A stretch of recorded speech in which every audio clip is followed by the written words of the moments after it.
যদি তাই নিজেই আত্মহত্যা কৰিছে, যদি তাই নিজে মানসিকভাৱে বিকাৰগ্ৰস্ত আছিলে, তেন্তে নিজৰ মাকলৈ মৃত্যুৰ আধা ঘণ্টাৰ আগত মেছেজ দি ক'ব পাৰে নেকি যে মই মা ঘৰলৈ গৈ আছোঁ।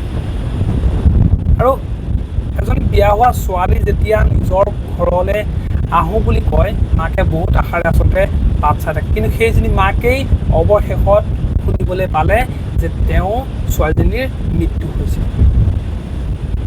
আজি মই আচলতে ক'বলৈ ওলাইছোঁ ভূপালৰ এটা দুখজনক খবৰ।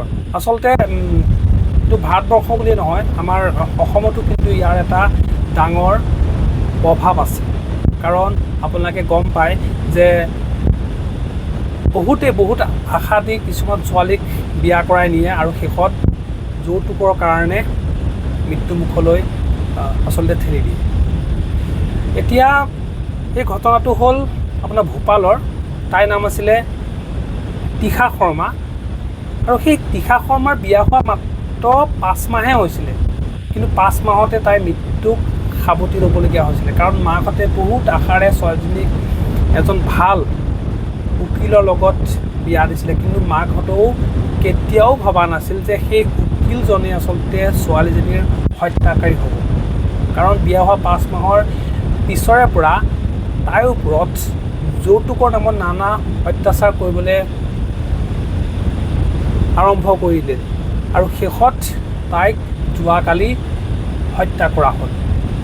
আচলতে মই এটা কথা বুজি নাপাওঁ যে কিছুমান পুৰুষে নাৰীক কিয় আচলতে পণ্য সামগ্ৰীৰ দৰে ব্যৱহাৰ কৰে, কিয় আচলতে সন্তান জন্ম দিয়া মেচিন বুলি ভাবি লয়। কিয় নাৰী এগৰাকীক বিয়া কৰাই বংশ ৰক্ষাৰ কাৰণে। এগৰাকী ছোৱালী যেতিয়া মাকৰ ঘৰৰ পৰা আচলতে বিয়া হৈ যায়, বহুত আশা সপোন লৈ এখন নতুন মানুহলৈ যায়, কিন্তু সেই নতুন মানুহৰ ঘৰতো যদি তাইক নানা অত্যাচাৰ কৰা হয় যৌতুকৰ নামত, তেন্তে সেই ছোৱালীজনীৰ অৱস্থা আচলতে কি হ'ব পাৰে। আপুনি এটা কথা জানি আচৰিত হ'ব যে যৌতুক বিচৰাকেইজনৰ যিটো অৱস্থা যদি আপোনালোকে গম পায়, আপুনি আচৰিত হৈ যাব। আচলতে তিশা শৰ্মাৰ যিজন শহুৰেক আছিলে, সেইজন আছিলে ন্যায়ালয়ৰ এজন জাজ। যিজনলৈ তিশা শৰ্মাক বিয়া দিছে তেওঁ নাম জ্বলা এজন উকিল। ইমান সম্ভ্ৰান্ত ঘৰৰ হৈও কিন্তু যৌতুকৰ নামত আজি তিশা শৰ্মাক হত্যা কৰা হ'ল। আচলতে মই বুজি নাপাওঁ যে এজনী ছোৱালীক যদি যৌতুকৰ কাৰণেই বিয়া পাতিব লাগে তেন্তে হ'লে বিয়াই পাতিব নালাগে। আচলতে যৌতুকৰ কাৰণে অসমৰো বহু মহিলাই আত্মহত্যাৰ দৰে পথ বাছি লয়। আৰু এই যৌতুক ব্যৱস্থাটো যদি অসমত বা আপোনাৰ ভাৰতবৰ্ষত নাইকিয়া কৰি দিব নোৱাৰে, তেন্তে এইটো কিন্তু বহু অসমীয়া ছোৱালীয়ে হওক বা বোৱাৰীয়ে হওক কিন্তু মৃত্যুৰ মুখলৈ ঠেলি দিয়ে কিছুমান এনেকুৱা অসভ্যই। আচলতে বহুত কাহিনীটো শুনি পেলাই আপোনাৰ বহুত বেয়া লাগিব, কিন্তু উপায় নাই, এইটো আমি মানি ল'ব লাগিব।